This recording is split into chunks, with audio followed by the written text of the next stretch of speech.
Paano nga ba mag-register sa Union Bank app o sa Union Bank online kung sakaling meron na tayong Pag-ibig Cash Card?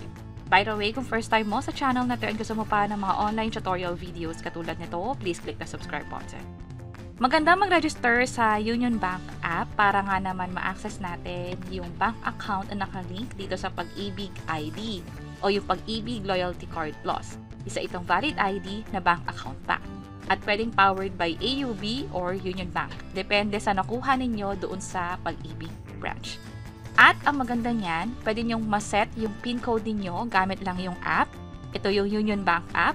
At pwede rin ma-access yung mga transaction na pwede like bank transfer, bills payment, at marami pang iba.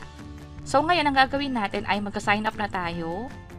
Ang unang dapat gawin ay mag-download muna ng Union Bank app. Pwedeng pumunta sa Play Store or App Store at i-search ang Union Bank online. I-download ko lang to. Kapag okay na, i-tap lang tong open. Makikita nyo rin na naka-install na to dapat sa phone ninyo. Tap lang natin tong next or pwede nyo rin namang i-skip. Ang gagawin natin, sign up with existing account.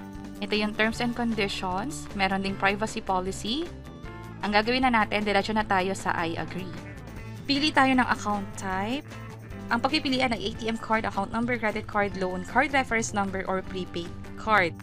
Ang piliin natin ay yung account number. Yung account number at yung card number nga pala ay makikita sa likuran ng Pag-ibig Loyalty Card Plus. So, tap ko itong account number. I-enter dito yung AC o yung account number na nakikita sa likod ng ID.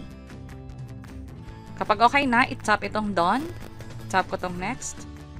Next, one-time password na ipapadala doon sa phone number mo na nilagay mo doon sa form nung nag-fill out ka ng Pag-ibig Loyalty Card Plus account. I-enter lang ang code dito and then mag-setup na tayo ng user ID and password. Yung user ID and password, ito yung gagamitin natin na pang-login na sa Union Bank account natin kapag i-access natin ito. Halimbawa, gusto nating malaman kung pumasok na ba yung niloan natin o magkano ba yung laman ng bank account, pwedeng gawin yan dito gamit lang yung phone. Tandaan na sa password, dapat sundin itong mga criteria sa baba. Dapat 8 to 30 characters, walang blanco, may letters, may numbers, at may symbol. Ito yung isang halimbawa, ito yung magiging user ID and password na rin. Pwede nyo i-tap itong eye icon para malaman ninyo kung tama ba yung tinatype ninyo. Baka kasi mali yung spelling or baka mamaya big letter pero small letter pala yung na-type ninyo. Next, ito yung pagpipilian ninyo kung ano yung magiging display name ninyo.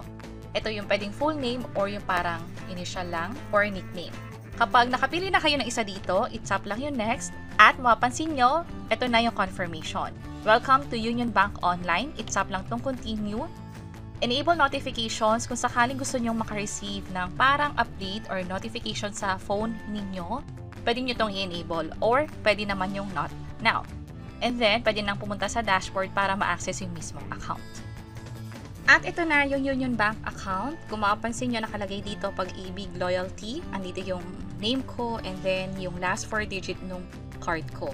Andito rin yung balance just in case na may pumasok na pera or nagamit nyo to pang receive ng perang padala.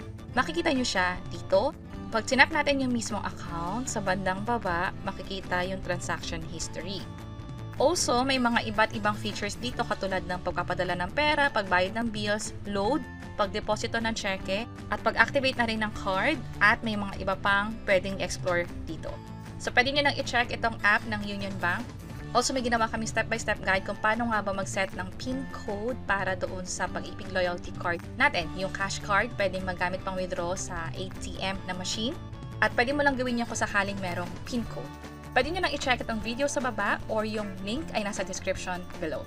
Sana nakatulong tong video na to. Kung oo, pakiclick ang like button at para sa iba't ibang mga tutorial videos, pwede nyo i-check yung page or channel namin. Sana makatulong and see you sa mga next videos. Bye-bye!